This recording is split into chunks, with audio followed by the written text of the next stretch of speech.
ಆತ್ಮೀಯ ಬಂಧುಗಳೇ, ಹೇಗಿದ್ದೀರಾ ಎಲ್ಲರೂ? ನೋಡಿ ಸ್ನೇಹಿತರೆ, ಇವತ್ತಿಗೂ ಕೂಡ ಇವರ ಅವಿನಾಭಾವ ಒಂದು ಸಂಬಂಧ ಮುರಿದು ಬಿದ್ದಿದೆ. ಯಾಕೆ ಏನು ಅಂತ ಕೂಡ ಎಷ್ಟೋ ಜನಕ್ಕೆ ಗೊತ್ತೇ ಇಲ್ಲ. ನೋಡಿ, ಸಂಬಂಧ ಅಂತಕ್ಕಂಥದ್ದು ಒಂದು ನಮ್ಮ ಮನೆ ಮಗಳನ್ನ ಕೊಡ್ತಕ್ಕಂಥ ಸಂಬಂಧ, ಏನೋ ಒಂದು ಅಣ್ಣ ತಮ್ಮಂದಿರ ಸಂಬಂಧ ಆಗ್ಬೋದು, ಬೇರೆ ಒಂದು ಸ್ನೇಹಿತರ ಸಂಬಂಧ ಆಗ್ಬೋದು. ನಿಮ್ಮೆಲ್ಲರಿಗೂ ಕೂಡ ಗೊತ್ತಿರೋ ವಿಷಯನೇ ಇದು.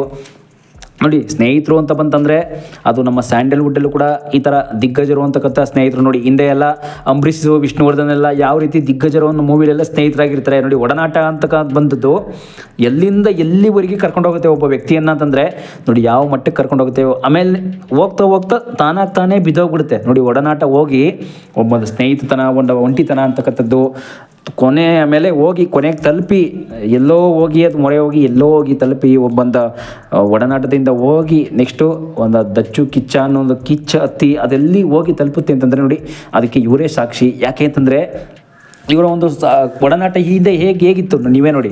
ಹಿಂದೆ ಎಲ್ಲ ನಮ್ಮ ಸ್ಯಾಂಡಲ್ವುಡ್ಡಲ್ಲಿ 2006ನೇ ಇಸ್ವಿಯಿಂದ ಕೂಡ ನೋಡ್ತಾ ಇರ್ತೀರ.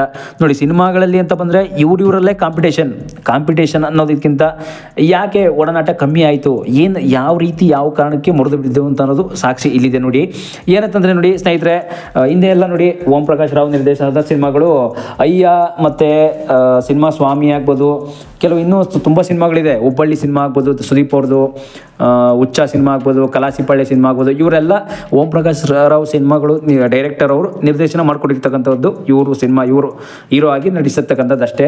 ಆದರೆ ಅದಕ್ಕೂ ಏನು ಸಂಬಂಧ ಅಂತ ನೀವು ಕೇಳ್ಬೋದು. ನೋಡಿ, ಸಿನಿಮಾಗಳಿಗೆ ಅಂತ ಸಂಬಂಧ ಬಂದರೆ ಸಿನಿಮಾನ ಇವರು ನಾವೇ ಮಾಡಬೇಕು, ನನಗೇ ಮಾಡಬೇಕು ನೀನು ಅಂತ ಕೂಡ ಒಂದು ವಾದವನ್ನು ಮಂಡಿಸ್ತಾರೆ. ಇಲ್ಲಿ ಸಿನಿಮಾ ಇಂಡಸ್ಟ್ರಿಯಲ್ಲಿ ನಡ್ತಕ್ಕಂಥ ಒಂದು ಬಿಸ್ನೆಸ್ ಇದೇನೆ. ನೀವು ನನಗೆ ಮಾಡಬೇಕು ಈ ಸಿನಿಮಾ ನನಗೆ ಮಾಡಬೇಕು ಅಂತ ಕೂಡ ಅವರು ಒಂದು ಟೈಟಲ್ ಮೇಲೆ ಹೋಗ್ಬಿಡುತ್ತದು. ಇಂಥ ಟೈಟಲ್ಲು ನನಗೆ ಬೇಕು, ಇಂಥ ಬ್ರ್ಯಾಂಡು ನನಗೆ ಬೇಕು ಒಂದು ಸಿನಿಮಾ ಅಂತ ಕೂಡ ಈ ರೀತಿ ಹೋದಾಗ, ನೋಡಿ ಈಗಿಟ್ಟಿರೋ ಟೈಟಲ್ಲು, ಈಗಿಟ್ಟಿರೋ ನೋಡಿ ಎಕ್ಸಾಂಪಲ್, ಈಗಿಟ್ಟಿರೋ ಒಂದು ಕಾಟೇರ್ ಆಗ್ಬೋದು, ಈಗ ನಡೀತಾ ಇರ್ತಕ್ಕಂಥ ಒಂದು ಟ್ರೆಂಡಿಂಗು ಡೆವಿಲ್ ಸಿನಿಮಾ ಆಗ್ಬೋದು, ಇದೆಲ್ಲ ಟೈಟಲ್ ನನಗೆ ಬೇಕು. ಯಾಕೆಂದರೆ ಈ ಟೈಟಲ್ ತುಂಬ ಚೆನ್ನಾಗಿದೆ. ಹಿಂದೆ ಎಲ್ಲ ನೋಡಿ ಇದೇ ರೀತಿ ಗಲಾಟೆ ಆಗಿತ್ತು. ಇವರಲ್ಲೂ ಕೂಡ ಹಿಂದೆ ವೀರ ಮದಕರಿ ಅನ್ನೋ ಒಂದು ಸಿನಿಮಾ ನೀವು ನೋಡಿರ್ಬೋದು. ಯಾವುದು ಸುದೀಪ್ ಸರ್ ಒಂದು ಹಿಟ್ ಮೂವಿ, ಬಿಗ್ ಸಿನಿಮಾ ಮಾತ್ರ ಅದು ಹಿಟ್ ಮೂವಿ. ಮತ್ತು ಕೆಂಪೇಗೌಡ ಸಿನಿಮಾ ಎಲ್ಲ ನೋಡಿರ್ಬೋದು. ಅದರಲ್ಲೂ ಕೂಡ ವೀರ ಮದಕರಿ ಅನ್ನೋ ಒಂದು ಸಿನಿಮಾ ಟೈಟಲ್ಲು ಸುದೀಪ್ ಸರ್ದು. ನೋಡಿ, ಸುದೀಪ್ ಸರ್ ಟೈಟಲ್ನ ತಗೊಂಡು ಸಿನಿಮಾ ಮಾಡಿದ್ದಾರೆ. ಸುದೀಪ್ ಸರ್ ಕೂಡ ತುಂಬ ದೊಡ್ಡ ಮಟ್ಟದಲ್ಲಿ ಸಕ್ಸಸ್ಸನ್ನು ಕಂಡಂಥವ್ರು.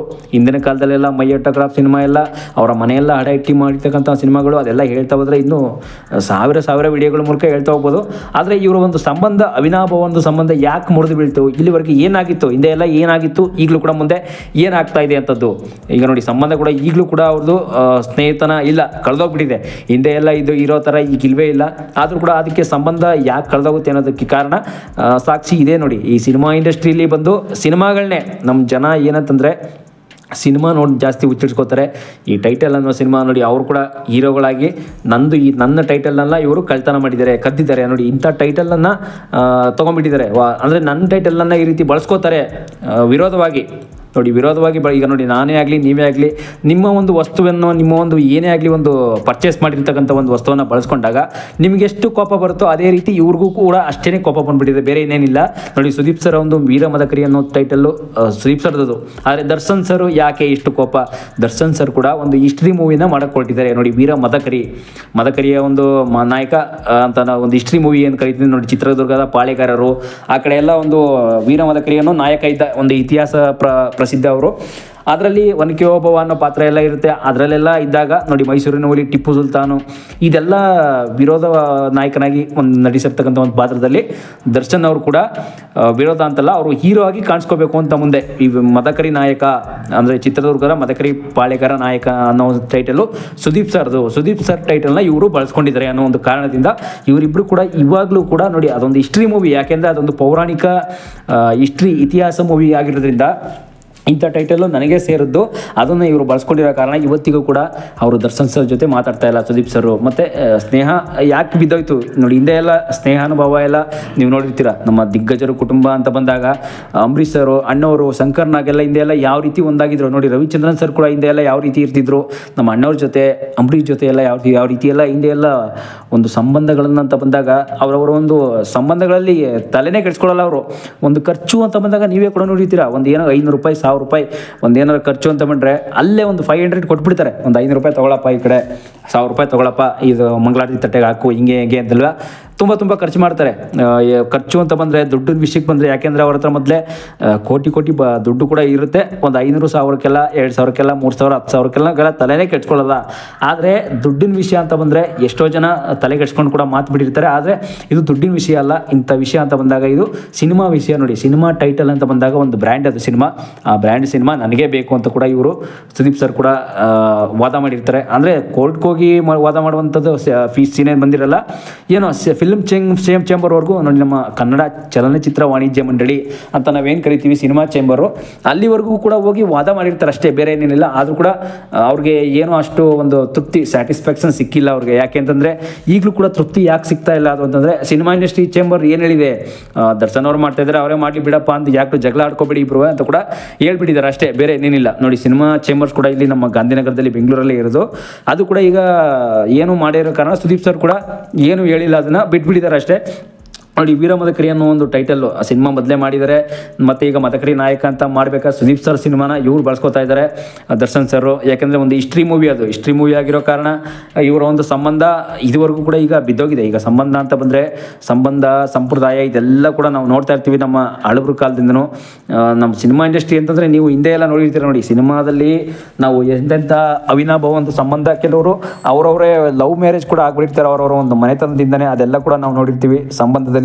ಆದರೆ ಒಂದು ಏನೋ ನಮ್ಮ ಒಂದು ಸ್ವಂತ ಟೈಟಲ್ ಅಂತ ಬಂದಾಗ, ನಮ್ಮ ಸ್ವಂತ ಬ್ರ್ಯಾಂಡ್ ಅಂತ ಬಂದಾಗ ನಾವು ಯಾರಿಗೂ ಕೂಡ ಬಿಟ್ಕೊಡೋಕ್ಕೆ ಸಾಧ್ಯ ಇಲ್ಲ. ಯಾಕೆಂದರೆ ನೋಡಿ, ಈಗ ಸ್ಟಾರ್ ಸುದೀಪ್, ಕಿಚ್ಚ ಸುದೀಪ್ ಅಂತಲೇ ಕೂಡ ಹೆಸರು ಪಡ್ಕೊಂಡಿದ್ದಾರೆ. ಈಗ ಸಾಹಸ ಸಿಂಹ ಅನ್ನೋ ಒಂದು ಬ್ರ್ಯಾಂಡು ವಿಷ್ಣುವರ್ಧನ್ಗೆ ಸರಿ, ಅದು ಬೇರೆ ಇನ್ಯಾರಿಗೂ ಸರಿ ಬರೋಲ್ಲ. ಈಗ ನೋಡಿ, ನೀವು ಎಕ್ಸಾಂಪಲ್ ನೀವು ನೋಡ್ಬೋದು, ಚಾಲೆಂಜಿಂಗ್ ಸ್ಟಾರ್, ಅದು ಚಾಲೆಂಜನ್ನು ಮಾಡ್ತಾರೆ ಅವರು. ಒಂದೊಂದು ಸಿನಿಮಾದಲ್ಲೂ ಚಾಲೆಂಜಿಂಗ್ ಮಾಡಿದಾಗ ಚಾಲೆಂಜಿಂಗ್ ಸ್ಟಾರೇ, ಬೇರೆ ಸಿನಿಮಾದಲ್ಲೂ ಅಷ್ಟೇ. ಒಬ್ಬೊಬ್ಬ ಸ್ಟಾರ್ ನೋಡಿ, ರಾಕಿಂಗ್ಗೆ ಅವರು ಆ ಸ್ಟಾರನ್ನ ಬೇರೆ ಇನ್ಯಾರಿಗೂ ವಹಿಸ್ಕೊಳ್ಳೋಂಗಿಲ್ಲ, ತೊಗೊಳಂಗಿಲ್ಲ. ಅದು ಯಾಕೆ ಅಂತಂದರೆ ಅದು ಅವ್ರಿಗೆ ಮೀಸಲಾಗಿದ್ದು ಅವ್ರಿಗೇನೆ ಅದು. ಯಾಕೆಂದರೆ ಅದು ತೊಗೊಂಡಾಗಲೂ ಕೂಡ ಅದು ಅಫೆನ್ಸು, ಅಪರಾಧ ಆಗುತ್ತೆ. ಅಪರಾಧ ಅನ್ನೋದಕ್ಕಿಂತ ಒಂದು ಅವ್ರ ಬ್ರ್ಯಾಂಡ್ ಮೇಲೆ ಹೊಡೆತ ಆಗುತ್ತೆ, ಅದು ಅಷ್ಟೇ, ಬೇರೆ ಏನೇನಿಲ್ಲ. ಇದೇ ರೀತಿ ಸಿನಿಮಾನು ಕೂಡ ಒಂದು ಟೈಟಲ್ಲು ಬ್ರ್ಯಾಂಡೇ. ಸಿನಿಮಾ ಒಂದು ಬ್ರ್ಯಾಂಡನ್ನು, ನನ್ನ ಒಂದು ಬ್ರ್ಯಾಂಡ್ ಟೈಟಲನ್ನು ಇವರು ತೊಗೊಂಡ್ಬಿಟ್ಟಿದ್ದಾರೆ. ಈಗ ನನಗೆ ಇದಕ್ಕೆ ಕೋಪ ಬಂದಿರೋದು, ಬಿಟ್ಟಿರೋದು ಕೂಡ ಹೇಳ್ಕೊಂಡಿದ್ದಾರೆ, ತುಂಬ ವಿಡಿಯೋದಲ್ಲೂ ಕೂಡ ಹೇಳ್ಕೊಂಡಿದ್ದಾರೆ. ನನ್ನ ಒಂದು ಟೈಟಲನ್ನು ಇವರು ಕದ್ದಿರೋದ್ರಿಂದ. ನೋಡಿ, ನಾವು ಮಾಡಬೇಕಾಗಿರೋ ಒಂದು ಟೈಟಲ್ಲು ನೋಡಿ, ಸಿನಿಮಾ ಇಂಡಸ್ಟ್ರಿಯಲ್ಲಿ ಬಂತಕ್ಕಂದರೆ ತುಂಬ ಟೈಟಲ್ಗಳಿದೆ. ಹಿಂದೆ ಎಲ್ಲ ಓಮ್ ಪಿಕ್ಚರ್ ಎಲ್ಲ ಎಂಥ ಹಿಸ್ಟ್ರಿ ಕ್ರಿಯೇಟ್ ಮಾಡಿತ್ತು. ಓಮ್ ಅನ್ನೋ ಟೈಟಲ್ ನೋಡಿ, ಶಿವಣ್ಣನಿಗೆ ಎಷ್ಟು ಮ್ಯಾಚ್ ಆಗುತ್ತೆ ಅನ್ನೋದು ಹಿಂದೆ ಎಲ್ಲ ವಾದ ಆಗಿತ್ತು. ಅದೇ ರೀತಿ ಈಗ ನೋಡಿ, ಶಿವಣ್ಣ ಅಂತ ಬಂದಾಗ ಕನ್ನಡ ಇಂಡಸ್ಟ್ರಿಯಲ್ಲಿ ಕೂಡ ಯಾವ ರೀತಿ ಒಂದು ಸಂಬಂಧ ಇತ್ತು, ನಮ್ಮ ಶಿವಣ್ಣ ದರ್ಶನ್ ಅವ್ರ ಸಂಬಂಧ ಎಲ್ಲ. ಮತ್ತು ಶಿವಣ್ಣನಿಗೆ ಓಮ್ ಟೈಟಲ್ ಎಷ್ಟು ಸೂಟ್ ಆಗ್ತಿತ್ತು. ಓಮ್ ಅಂತ ಬಂದರೆ ಅದು ಪಿಕ್ಚರು ಶಿವಣ್ಣನ ಒಂದು ಹಿಸ್ಟ್ರಿ ಸಿನಿಮಾ, ಅದು ಇತಿಹಾಸವನ್ನು ಕ್ರಿಯೇಟ್ ಮಾಡಿತ್ತು ಆ ಟೈಮಲ್ಲಿ. ಈಗಲೂ ಕೂಡ ಅದೇನೇ. ಈಗ ದರ್ಶನ್ ಅವರ ಒಂದು ಸಿನಿಮಾ ಮದಕರಿ ನಾಯಕ ಅಂತ ಕೂಡ, ಮತ್ತು ಸಿಂಧೂರ ಲಕ್ಷ್ಮಣ ಅಂತ ಬರ್ತಾ ಇದೆ. ಸಿಂಧೂರ ಲಕ್ಷ್ಮಣ ಎಲ್ಲ ಸಿನಿಮಾ ಎಲ್ಲ ನೋಡಿ, ನೀವು ನೋಡಿರ್ತೀವಿ, ಅವೆಲ್ಲ ಇನ್ನೂ ಕೂಡ ರಿಲೀಸೇ ಆಗಿಲ್ಲ. ಅದೆಲ್ಲ ಅರ್ಧಕ್ಕರ್ಧ ನಿಂತೋಗ್ಬಿಟ್ಟಿದೆ. ಯಾಕೆ ಅಂತಂದರೆ ಅದಕ್ಕೂ ಕೂಡ ಏನೋ ಪ್ರೊಡ್ಯೂಸರ್ ಕೂಡ ಹಿಂದೇಟ್ ಹಾಕಿರ್ತಾರೆ, ಏನೋ ಅವ್ರ ಹತ್ರನೂ ಕೂಡ ಏನೋ ಬಂಡವಾಳನೋ ಇನ್ನೊಂದು ಏನೋ ಬೇಕಾಗಿರುತ್ತೆ, ಅದೆಲ್ಲ ಇಂಡೇಟ್ ಹಾಕಿರೋ ಕಾರಣ ಸಿನಿಮಾಗಳೆಲ್ಲ ನಿಂತೋಗಿರುತ್ತೆ. ಇದರಿಂದ ನೋಡಿ, ಈಗ ಸಿಂಧೂರ ಲಕ್ಷ್ಮಣವನ್ನು ದರ್ಶನ್ ಸರ್ ಸಿನಿಮಾನ ಸುದೀಪ್ ಸರೇ ತೊಗೊಂಡ್ಬಿಟ್ರೆ ಹೇಗಿರುತ್ತೆ. ಹೀಗೆ ಈ ರೀತಿ ಒಬ್ರಿಗೊಬ್ರು ಕೋಪ ಇದ್ದೇ ಇರುತ್ತೆ. ಅದೆಲ್ಲ ಅವ್ರವ್ರ ಅಡ್ಜಸ್ಟ್ ಮಾಡ್ಕೋಬೇಕು, ಇಲ್ಲಾಂದರೆ ಆಗೋದಿಲ್ಲ ಅಂತ ಕೂಡ ಹೇಳ್ಬೋದು. ನೋಡೋಣ ಮುಂದೆ ಏನಾಗುತ್ತೆ ಸ್ನೇಹಿತರೆ, ನೋಡೋಣ.